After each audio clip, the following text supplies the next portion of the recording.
सभी cricket board ने अपना वर्ल्ड कप T20I का स्क्वाड अनाउंस कर दिया है। अभी 20 दिन बामुश्किल बाकी हैं, लेकिन पाकिस्तान का स्क्वाड अभी तक नहीं आया है। 15 तारीख का कहा जा रहा था कि 15 तारीख तक पाकिस्तान का स्क्वाड आ जाएगा, देन उसके बाद कैंप लगेगा, उसके बाद ऑस्ट्रेलियन सीरीज भी आपका उसका भी शेड्यूल आ गया 29, 30, 31, उसके ऊपर भी बात करेंगे। और स्क्वाड में क्यों देरी हो रही है, किस वजह से देरी हो रही है, उसके ऊपर भी बात करेंगे। पाकिस्तान ने ऑब्वियसली प्रोबेबल नेम्स तो भिजवा दिए आईसीसी को, उसके ऊपर भी मैं आपको थोड़ी सी हिंट दे दूंगा इसी वीडियो के अंदर। सो बात करते हैं सबसे पहले इस चीज़ को डिस्कस कर लेते हैं कि पाकिस्तान अपना स्क्वाड क्यों अनाउंस नहीं कर रहा है अभी तक, क्योंकि काफ़ी सारी टीम्स ने अपना स्क्वाड अनाउंस कर दिया। सो पाकिस्तान को भी कर देना चाहिए था। ऑल्दो पाकिस्तान ने last year the most number of T20I games खेले हैं किसी भी टीम में, अगर हम लोग कंपैरेटिवली बात करें 34 T20I, the most number of T20I Pakistan नहीं खेले हैं, लेकिन स्टिल अभी तक अनसर्टेनिटी है स्क्वाड के अंदर। सो उसके ऊपर बात करते हैं क्यों डिले हो रहा है। सो एक रूल जो पाकिस्तान क्रिकेट बोर्ड लेके आया था जब माइक हेसन को अपॉइंट किया गया था पाकिस्तान की जानिब से, कि सिलेक्शन कमेटी जो होती थी आपकी, वो 20 नाम तैयार करके कोच और कप्तान को फॉरवर्ड करती थी, एंड कप्तान और कोच फिर उस 20 नामों में से अपने 15 सेलेक्ट करके कमेटी को देते थे, एंड देन वो फिर 15 नाम अनाउंस हो जाया करते थे। सो यही फॉर्मूला अभी भी अप्लाई हो रहा है वर्ल्ड कप के लिए भी, कि Mike Hesson and Salman Ali Agha को 20 नाम प्रिपेयर करके पाकिस्तान सिलेक्शन कमेटी देती है, एंड वो फिर उसमें से 15 निकालते हैं, एंड वो 20 नाम उनके ऊपर अभी डिस्कशन भी करेंगे, वो कौन से नाम है वो भी बताऊंगा, एंड वो 20 नाम पाकिस्तान क्रिकेट बोर्ड दे चुका है, ये तो पक्की खबर है। But Mike Hesson and Salman Ali Agha अभी तक बैठे नहीं है, बिकॉज अभी माइक हेसन लाहौर में है और अभी तक वो छुट्टियों पे है। उनका छुट्टियों का जो पीरियड था वो अभी एंड नहीं हुआ है, नेक्स्ट वीक से वो ऑफिस ज्वाइन करेंगे। सो उसके बाद वो लोग शायद बैठ के देन फैसला करें, मंडे या ट्यूसडे तक प्रोबेबली स्क्वाड आप देख सकते हो 3 से 4 दिन में या 2 से 3 दिन में भी इवन स्क्वाड आ सकता है। सो ये पूरा प्रोसीजर है जिसकी वजह से देरी हो रही है। माइक हेसन अभी अपनी फैमिली के साथ लाहौर विजिट कर रहे हैं, लाहौर ने जो 2-3 उन्होंने तस्वीरें भी डाली हैं, इसकी वजह से अभी तक स्क्वाड आया नहीं है। सो ये एक पूरा प्रोसीजर है जिसमें Mike Hesson and Salman Ali Agha के पास 20 लड़कों के नाम जाते हैं, उसमें से वो सिलेक्ट करके 15 अपने देते हैं कमेटी को, एंड देन वो अनाउंस हो जाते हैं। सो वो 20 लड़कों के नाम कौन से हैं उसके ऊपर ज़रा डिस्कशन कर लेते हैं। तो अब आप ज़रा गौर से सुनिएगा वो 20 नाम जो पाकिस्तान क्रिकेट बोर्ड ने सलमान अली आगा एंड माइक हेसन के लिए भिजवाए हैं। नंबर 1 इसमें आपके पास साहबजादा फरहान, साइम अयूब, सलमान अली आगा, कप्तान ऑब्वियसली फ़खर जमान, बाबर आजम, उस्मान खान, शादाब खान, उसके बाद मोहम्मद नवाज़, फ़हीम अशरफ, शाहीन शाह अफरीदी, नसीम शाह, सलमान मिर्ज़ा, मोहम्मद वसीम जूनियर, हारिस रऊफ़, अबरार अहमद, उस्मान तारिक, हसन नवाज़, ख्वाजा नाफे, बाबर आजम, अब्दुल समद और अब्बास आफरीदी। ये 20 नाम पाकिस्तान क्रिकेट बोर्ड ने भेजे हैं Mike Hesson and Salman Ali Agha के लिए, और इन 20 में से Mike Hesson and Salman Ali Agha 15 नामों को निकालेंगे।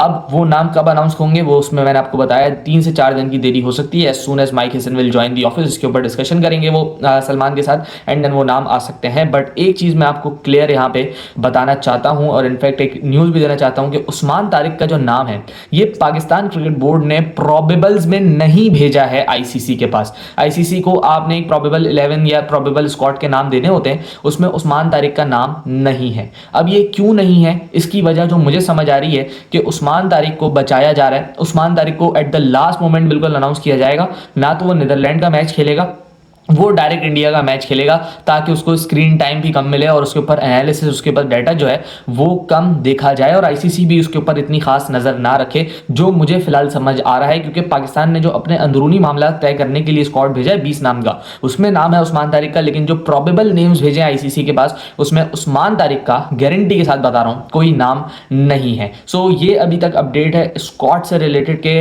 अभी सलमान अली आगा एंड माइक हेसन बैठेंगे इन 20 नामों में जो मैंने आपको बताया, इसमें से अपने 15 निकालेंगे, एंड देन वो फिर अनाउंस करेंगे। Usman Tariq will be in your squad. मैं तो ये समझता हूँ उसको होना भी चाहिए, इंडिया वाला मैच उसको खेलना भी चाहिए, एंड वो वेपन है। ये बहुत अच्छी स्ट्रेटेजी मुझे समझ आ रही है, बिकॉज मैंने पहले भी बात की थी कि उस्मान को जितने कम मैचेस आप खिलाओ उतना फ़ायदा है, उसको छुपा के रखो, जितना ये लाइमलाइट में आएगा उतना इसके एक्शन के ऊपर बात होगी, उतना इसके ऊपर एनालिसिस होगा।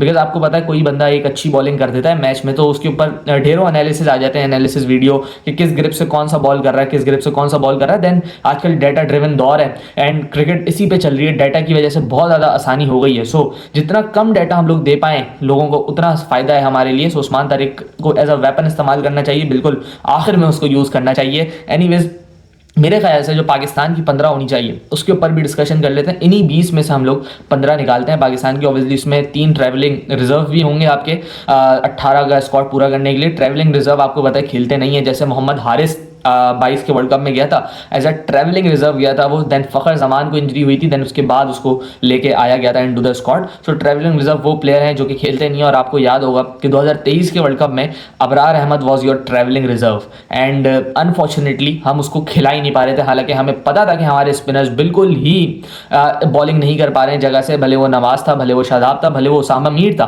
तीनों की तीनों स्ट्रगल कर रहे थे। अबरार हमारे पास था लेकिन वो खेल नहीं सकता था because he was in travelling reserve. तो ये लड़के तभी खेलते हैं जब कोई अनफॉर्चुनेटली बहुत ज़्यादा इंजर्ड हो जाता है, ऐसा इंजर्ड हो जाता है कि वो कंटिन्यू नहीं कर पाता, उसके बाद खेलते हैं ये लड़के। सो अब वो भी 3 देखने पड़ेंगे कि पाकिस्तान कौन बेचता है, बट हम लोग अपनी शुरू की 15 डिस्कस करेंगे जो कि हमारे लिए अहमियत की हामिल है बिकॉज उनमें से सारे लड़के खेल सकते हैं। So let's discuss those 15 names.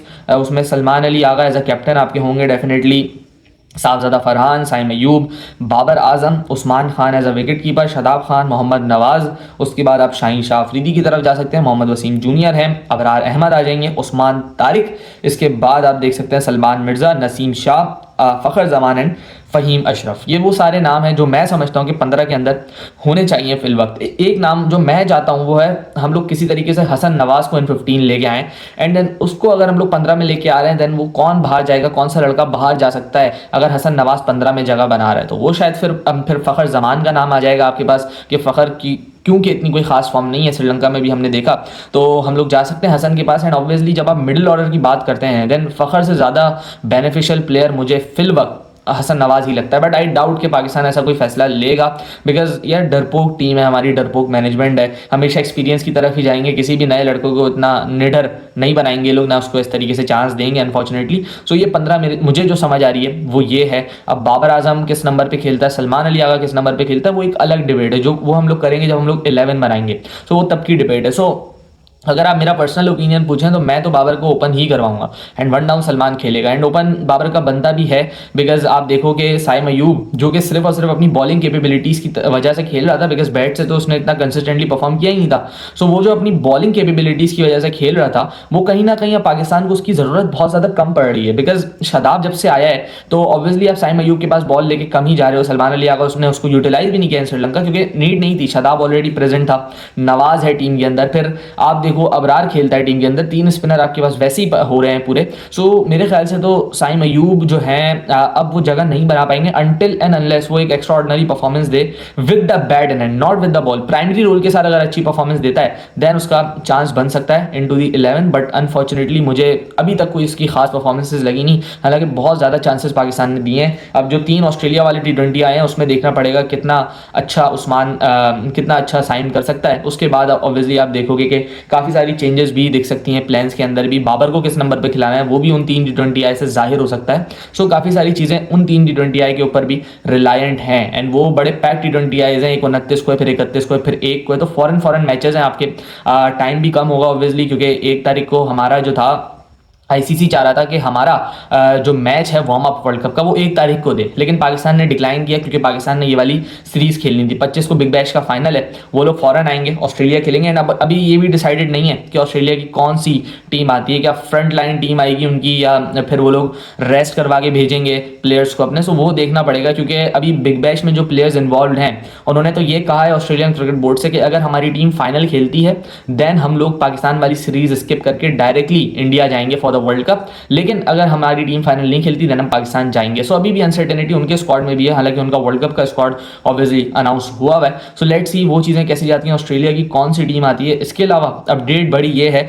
कि ऑस्ट्रेलिया के जो मैचेस हैं वो एक अजीब से टाइम पे बिल्कुल शुरू होंगे बिकॉज ऑफ सर्दियों का की वजह है एक तो, और उसके अलावा आप देखें धुंध ड्यू का फैक्टर जो है वो बहुत ज़्यादा इन्वॉल्व है, स्पेशली जहाँ पे मैचेस स्केड्यूल्ड हैं लाहौर में। आपको पता है कि वहाँ की जो गवर्नमेंट है वो कितनी मेहनत कर रही है इस वक्त स्मोक को दूर करने के लिए, बट स्टिल बहुत ज़्यादा स्मोक है लाहौर में और रात में तो काफ़ी ज़्यादा हो जाती है, सर्दियाँ भी हैं। तो उसकी वजह से जो मैचेज़ हैं वो 4:30 बजे टॉस है मैचेस का एंड वो 5 बजे मैच स्टार्ट है आपका, बल्कि 3:30 बजे टॉस है, 4 बजे मैच आपका स्टार्ट हो जाएगा। 3:30 बजे टॉस एंड 4 बजे मैच स्टार्ट। सो ये बहुत जल्दी टाइम हो चुका है अब, जो कि हम रेयरली देखते हैं कि T20 आई हम लोग शाम में खेल रहे हो। T20 आई के लिए हमेशा नाइट ही प्रेफर की जाती है, लेकिन कंडीशंस आजकल कुछ ऐसी हैं वहाँ की कि आपको यही वाला वेदर अब प्रेफर करना पड़ रहा है। 4 बजे का स्लॉट मेरे ख्याल से एक अच्छा फैसला है कि हमें एक ऐसा मैच देखने को मिल सकता है जिसमें फैक्टर ऑफ ड्यू ना हो, जिसमें फैक्टर ऑफ वो मतलब आप समझते हैं कंडीशंस वो ना फेवर कर जाएं किसी टीम को, सिर्फ और सिर्फ अपने बलबूते पे टीम मैचेस जीते, एंड यही पाकिस्तान को फायदा भी करेगा। सो ये अपडेट थी अभी हमारे स्क्वाड से रिलेटेड, जो कि अभी डिले हो रहा है। बाबर आजम के साथ जो हुआ उसके ऊपर भी थोड़ी सी डिस्कशन कर लेते हैं। स्टीवन स्मिथ ने जो सिंगल डिनाई किया उनको, सो वो भी एक चीज़ है जो कि अभी बड़ी हाईलाइटेबल है और बड़ी बातें हो रही हैं, चर्चा हो रही है उसके ऊपर। एंड दैट रियली शोज जो BBL है ना, BBL जो हुआ है बिग बैश में, जो दोनों गए हैं, इसने आपको बताया है कि आपकी T20 क्रिकेट किस जगह पे स्टैंड करती है। ये वो दो प्लेयर्स हैं जिनको ब्रैडमैन कहा गया, किंग कहा गया T20 का, लेकिन जब ये लोग बाहर गए हैं वहां पे इनको बता दिया गया कि आपका स्टैंडर्ड ये है। रिजवान को बाहर बुला लिया था, बाबर आजम को सिंगल डिनाई कर दिया क्योंकि स्मिथ ने पावर सर्च खुद ही खेलना था। सो ये चीज़ें हैं। ऑल्दो बाबर ने आज अपनी कैपेबिलिटी के हिसाब से मुनासिब इनिंग्स खेली क्योंकि स्मिथ बहुत तेज जा रहा था, सो उसने तो नीचे नीचे ही खेलना था। लेकिन वो 32 गेंदों पे 45 रन थे बाबर के, लेकिन जब वो आउट हुए तो 47 रन ऑन 39 बॉल्स थे, यानी 50 जब भी करीब आती है वहाँ पे बाबर स्लो हो जाएगा, या जब भी माइलस्टोन करीब आना शुरू होता है वहाँ पे वो स्लो हो जाते हैं। आई डोंट नो कब इस चीज़ को इंप्रूव करेंगे, क्योंकि 12-13 साल का करियर इतना लंबा हो चुका है, अभी भी वो चीज़ अगर इंप्रूव नहीं होगी सो आई डोंट नो फिर वो कब होगी। सो एनीवेज ये अपडेट थी स्क्वाड से रिलेटेड। उम्मीद करता हूँ कि 3 से 4 दिन में आपका स्क्वाड सामने आ जाएगा, उसके ऊपर भी डिस्कशन करेंगे हम लोग। ऑस्ट्रेलिया की सीरीज़ के हवाले से भी आपको अपडेट दी। आपकी क्या राय है मेरे वाले स्क्वाड के बारे में, उसके बारे में हमें ज़रूर आगाह करिएगा इन द कमेंट सेक्शन। मिलते हैं किसी और वीडियो में, अपना ख्याल रखिएगा। अल्लाह हाफ़िज़।